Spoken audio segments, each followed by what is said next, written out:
Sustainability has been the hallmark or the backbone of my entrepreneurial venture right from the beginning, where I always respected that Praj will play a role balancing three elements or three P's, that is, planet, people, and profit. All the three elements will be balanced, and that is the definition of sustainability as far as I am concerned.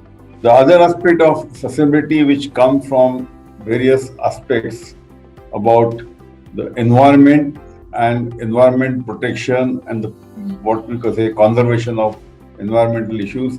So original definition or original pursuit and the new things which we got blended with that, I think this became the combined model of sustainability as far as Praj is concerned. In the second part of that environmental protection, actually the climate change has started playing a very important role for last 20 years.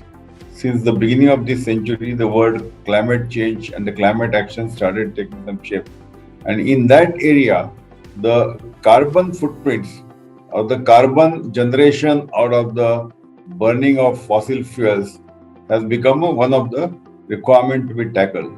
And that's where the other aspect of circular or decarbonization, that how do you achieve that decarbonization, became the next objective of the project journey. So as I say, first sustainability aspect and then the decarbonization. And decarbonization has taken the shape in last 20 years, in which we are using the biofuels for automotives so that the exhaust or the emissions of the automotives are with less carbon. Along the line, a lot of developments have taken place and decarbonization has come now in the center space where our other technologies are also playing a role. I think that is the journey of Praj from sustainability and decarbonization point of view.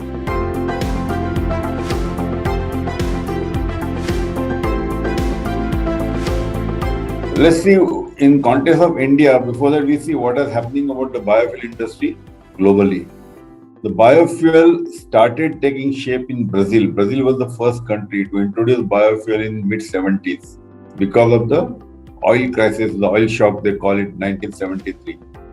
That was also followed by USA. That was in mid-80s. So both these countries played the important role in starting or launching the movement of in biofuel. Come to late 90s or early 2000, India started seriously looking at biofuels. Biofuel usage in Brazil and USA brought to forefront number of things, and one of the important aspects was that it was causing less particulate matter, less pollution due to the exhaust of the automotive, and also it was also helping to remove the use of MTB, which was the oxygenating or octane enhancing element in the original gasoline. Ethanol was serving all the three purposes and it became a very popular biofuel by late 90s. When it comes to India, another important two parameters were there. One of the parameters in India was about saving of forex. You know, India is depending on 80% imports of oil, crude oil. And the other part was becoming important from the point of view of farming community, that biofuel can give encouragement and remunerative prices to the farming community, resulting into some kind of a rural upliftment. So these became additional points on and above the environmental aspect.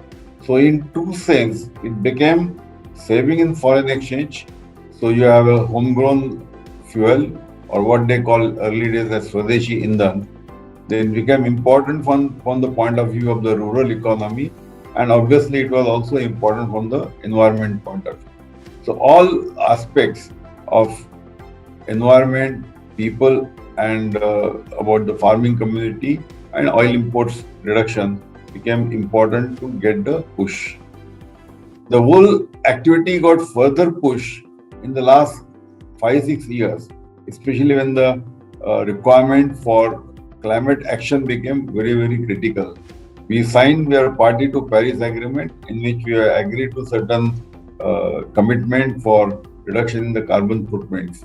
And that's where it also got additional impetus in the Indian context, and also that the oil imports, because of the consumption of oil going high, and reduction in that became an important parameter for the government to control.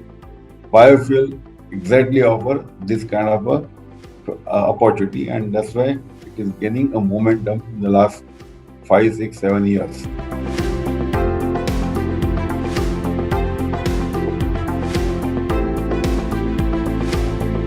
I mean, there are two aspects to it. One is, of course, the innovation as the most important parameter in the entrepreneurial journey. And I personally believe quite a lot in that. So it is close to my heart. The second thing is that this use of bioenergy, we started with biofuel, we call it now completely as a bioenergy, and it is getting transformed into bioeconomy. So this is the journey of biofuel over a period of time. When we started somewhere in mid 80s, one of the parameter was how do we improve the performance of our process. And these are biochemical processes.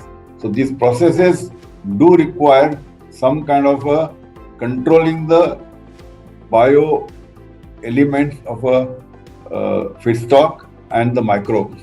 And that's where we realized that we have to have some kind of a requirement in terms of innovation to monitor the performance of these microbes on a consistent basis, giving a higher yield of conversion from sugars to ethanol. And that became a kind of a necessity. Followed by that was how do we reduce the carbon footprint? So energy consumption or improving the energy performance of the processes was another thing. And the third important parameter was that the entire process of manufacturing ethanol can result into wastewater. And how do you control the wastewater so that you don't add to the pollution further? So one side you are trying to control the pollution of the air because of use of biofuel. The other side there is a fear that this process should not result or add to the wastewater and disturbing the pollution. So to do this balancing, I think the innovation was the only key. And our business model, we then established that it is end to end, right from the raw material, feedstock analysis, because feedstocks change every 20 or 50 miles, it changes from place to place. So how do you have a good grip on the feedstocks, analyzing the feedstock samples and getting the best output of that in terms of yield and the quality. So this became a starting point. Then come the areas of processing where you want to control the energy values and get a consistent yield. And last but not the least was the wastewater treatment. So at every step, it's important that we apply innovation to get the best outcome. In the bargain, we also added a lot of other things like co-products where you can improve the viability of the entire process. Then how do you make our equipment and all that thing? So we came with a skid mounted approach. We have got variety of approaches of execution of the plant. So we give flexibility and option, a choice to the customer in what manner he or she can get a best out of these processes and projects.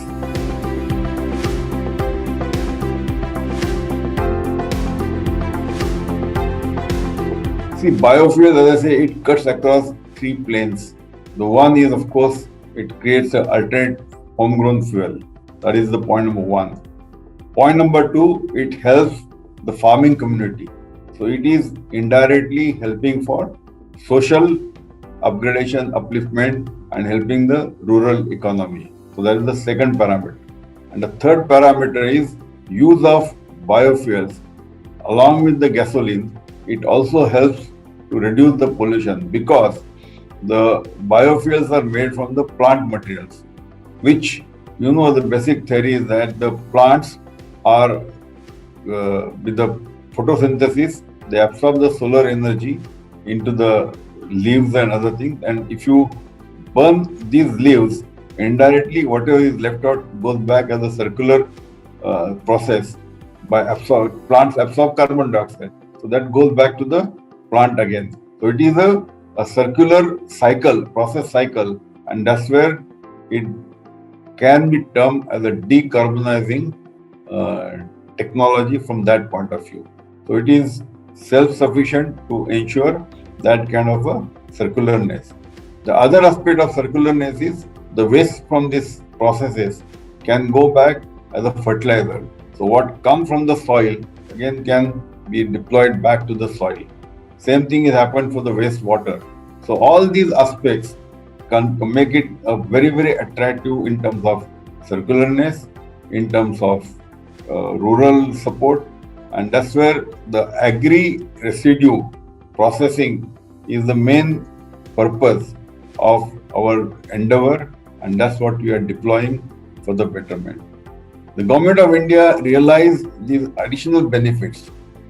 The current government, of course, is talking about doubling the farmers' income, and they found that biofuel fits in pretty good into this their philosophy of giving a better prices or remunerative prices to the farming community. And I think that has encouraged them to go for more and more for biofuels. And that's how the policy of blending has been growing. They started with 5%, then the current level is 10%, and they want to go to 20%. So this 20% blending or 5% blending of biofuels within the fossil fuels or fossil fuels like petrol or diesel, that will definitely help to improve all these parameters. And this policy, I think, is going to be very important from the point of view of, again, the climate change requirements. In terms of carbon reduction in the environment, this is also going to add to the overall objective of the government, or for that matter, global objective of controlling the carbon to less than that 2% temperature level, or what they call race to zero carbon. I'm sure that race to zero, this will play an important role going forward. So biofuels are really covering as a magical feedstock for achieving this kind of objectives. Focus now is also to deploy agri-residue for conversion into value-added product. Agri-residue is the problem which is there in the northwest about burning of what they call paradi or that paddy straw or those things. And those are converted into biofuels. Earlier it was simple from molasses and other things, but now we have developed a technology to convert this waste from plantations into biofuels, namely liquid as well as now gaseous. We also make compressed biogas as another fuel to be blended with CNG. So biofuel basket has grown quite a lot, and rightly so. Now, just 2 years back, we launched a movement called Biomobility, all from first generation, second generation biofuels to compressed biogas, advanced biofuels, and now we are working heavily on future fuels, which includes the sustainable aviation fuel, because aviation fuel is a very big challenge. Marine biofuels is another area which is coming up, and going forward, I'm sure there will be a invention or introduction of biohydrogen, because hydrogen economy is also around the corner. So all these aspects snugly fit into our biomobility approach.